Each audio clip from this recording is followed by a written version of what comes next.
Welcome to Word on the Cloud, where we talk about what was, what is, and what could be. My name's Aika, I'm your host. Welcome to the cloud. Pretty sure that intro is growing on me.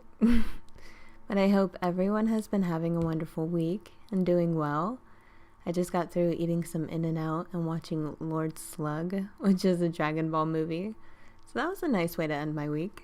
Let me know how your week's going because I'd like to hear about it. Now, the topic of this episode is one that I've been wanting to cover for a minute. I just didn't know where to start, really. But lately I've been noticing it affect a lot of people. Those I personally know, those I don't. And the topic today is depression. I wanted to talk about what can cause it, how it affects our abilities and us overall, and ways we can work towards getting better. Yeah? So, depression is defined by Oxford as feelings of severe despondency and dejection, which means feelings of severe loss of hope or courage, and just low spirits all around. What I found interesting about it was the example of the word being used in a sentence, and this sentence said, "Self-doubt creeps in and that swiftly turns to depression." I found it interesting because that implies that there is something that contributes to depression that we may have control of.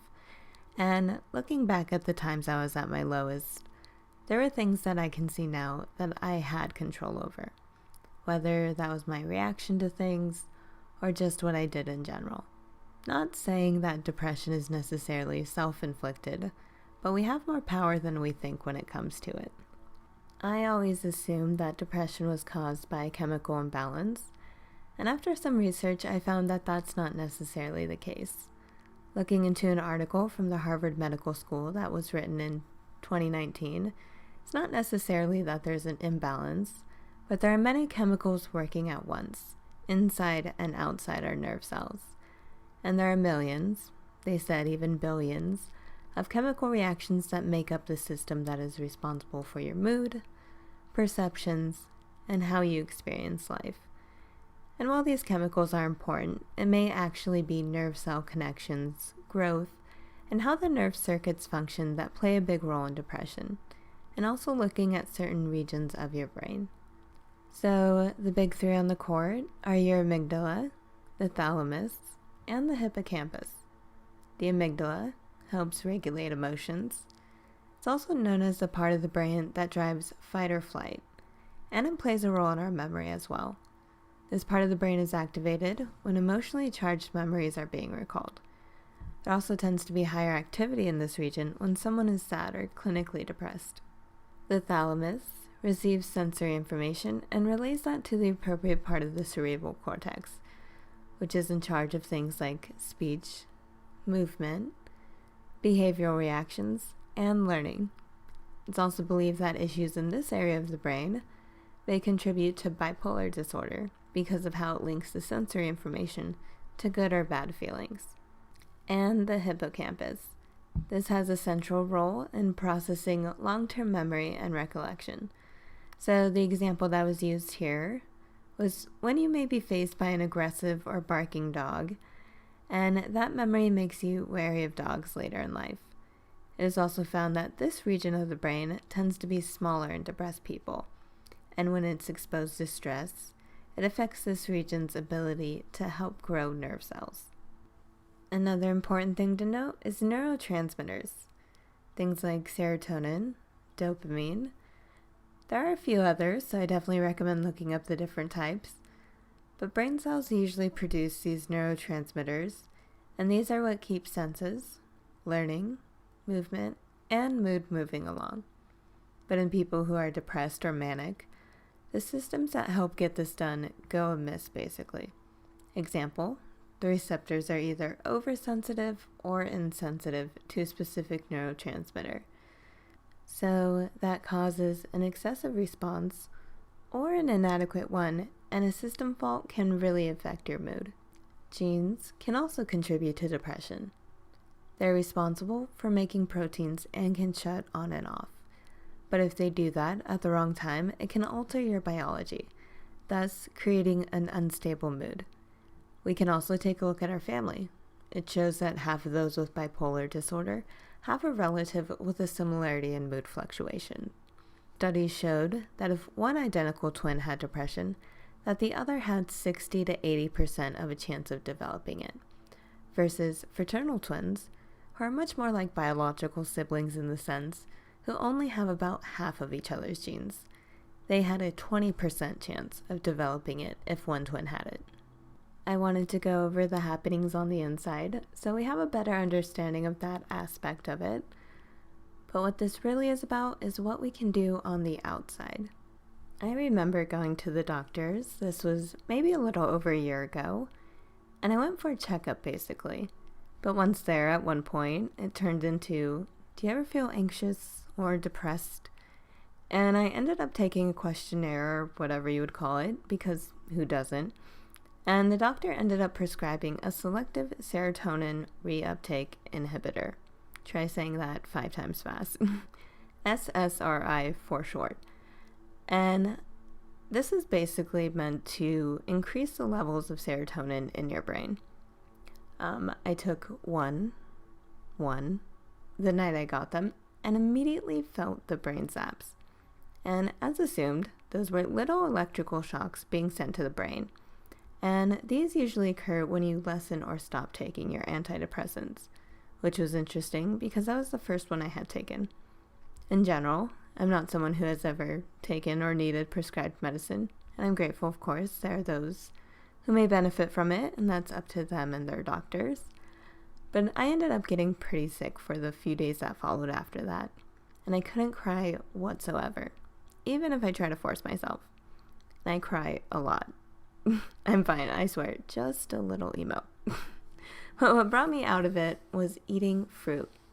Literally, different kinds of apples, banana, all that good stuff, and resting a lot. But I ended up trashing those pills pretty quick and deciding I could do better. The point of me sharing this with you is the fact that medication wasn't going to help me. There are people who benefit from medication, and it's necessary. Of course, I wish no one had to take it and we could all just be happy and healthy. But it wasn't benefiting me, and it made me hesitant on trying anything else over the counter, whatnot. They actually did a study, this was published in the journal Neuropharmacology, on primates with antidepressants. Yes, primates can be depressed. And they used an SSRI, like the one I took. And since primates don't have as many variables that can affect the ability to see the effects of the antidepressant and have a similar brain to ours in structure and function, they were used in this. It was even seen that the hippocampus is smaller in depressed monkeys, just as it is in humans. So for this study, they used middle-aged female monkeys because depression is nearly twice as common in women, and it was said that antidepressants are most commonly used in women aged 40 to 59. In the first 18 months of this study, the monkeys were fed a typical American diet, and then over the next 18 months, they were divided into 2 groups, where one group received sertraline in daily doses comparable to what a human would take, and the other group received a placebo. Afterwards, it was found that in the depressed monkeys, that the anterior cingulate cortex, which is responsible for functions including emotional expression, tension allocation, and mood regulation, increased, while the non-depressed primates had this cortex decrease, as well as their hippocampus. So it had the exact opposite effect, and they said this wasn't really a call for alarm, but more of a just be aware that this can cause subtle changes in your brain if you are taking medication and may not actually need it. Of course, I'm no doctor. I only play one on TV. Just kidding. But make that decision for yourself and with a health professional. But if it's not for you, let's check out some of the ways we can make things a little better. My first tip, as always, is be honest with yourself. I say it a lot, but there's different questions to ask yourself depending on the situation. For this one, a few things to ask yourself would be, why do I feel like this? Surely you can think of a few things that may be contributing to this mood or emotion. Also ask yourself, are the things that are affecting me something I have control over? I can say that I've been in a spot where it was my environment that was making me down. and I didn't have much control over it. But I could do things that would help lessen the burden. We don't want to just feed ourselves the idea that we're down and helpless. I know it can be easy to get wrapped up in that, but you're only going to hold yourself in that kind of space. And if depression goes untreated in any way, it can have a negative effect on our relationships, make us antisocial, and affect our work life and ability to get things done. One thing I really like to do when I would be sad or stressed, whether it was from work or family home troubles, I would like to go for walks. And it wouldn't matter if it was through the neighborhood, the city, whatever. And even if it was a short walk. Those walks reminded me that there was a world outside and people just going about their lives. And I meant almost nothing in a way. But that meant something. It was also nice just to get some fresh air and look up at the sky. I still very much go for walks. It's my time to not need to talk, to see sunsets and clouds, listen to some music or a podcast. There's no real work necessary in it, and I can relax. Exercising in general doesn't have to be heavy, and can help alleviate some of the symptoms of depression and anxiety, and also may help it from coming back once you feel better. There's another Harvard Medical School article written this year that said that exercise could be as effective as antidepressants. Of course, maybe not with severe cases, but it can help support nerve growth in the hippocampus, which improves the nerve cell connections. And I understand that it can be difficult to get this started or stay motivated, but there's no need to run a marathon or do anything crazy. You can start with 5 to 10 minutes a day, then build yourself up. Consistency is key.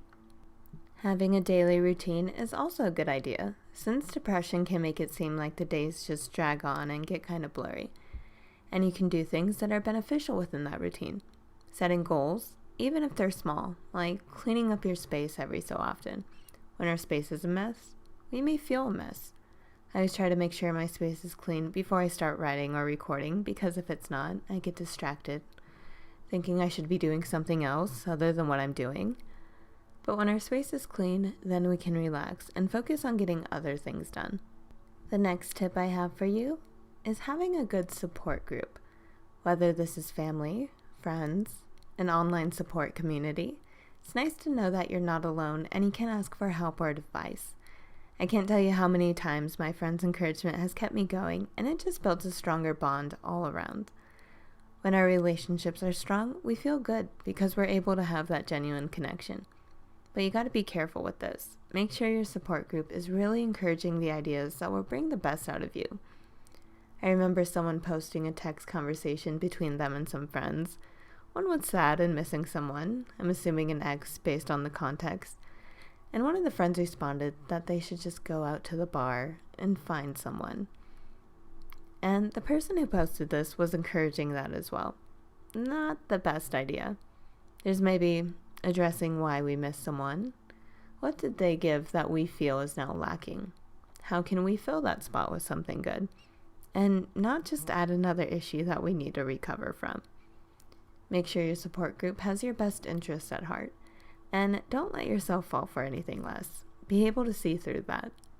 Changing how you think. Your perspective is a way to fight against these lows that we have. A lot of the work is done within your mind. Next time you have a negative thought, challenge it. It's easy to think the worst of ourselves and just keep digging that hole until we've made it a home. But really, ask yourself, is that really true?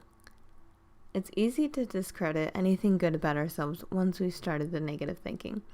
But next time you find yourself there, remind yourself of the good things. Remind yourself that you contribute to those things and can attract good as much as you can attract bad. And my last tip I'll leave you guys with is never give up, or as they say in Dragon Ball Z, ganbate. Hang in there and do your best. You have this life, opportunities all around to keep making yourself the best you can be, the best you want to be. And when we let ourselves get down and just sink, well, we just stay there. The only one that's going to pull you out and save you is you. And you can do it. You just got to keep going. But as per usual, do with this information what you will. I do want to thank you for sharing your time and energy with me. And I'll talk to you again soon. Later.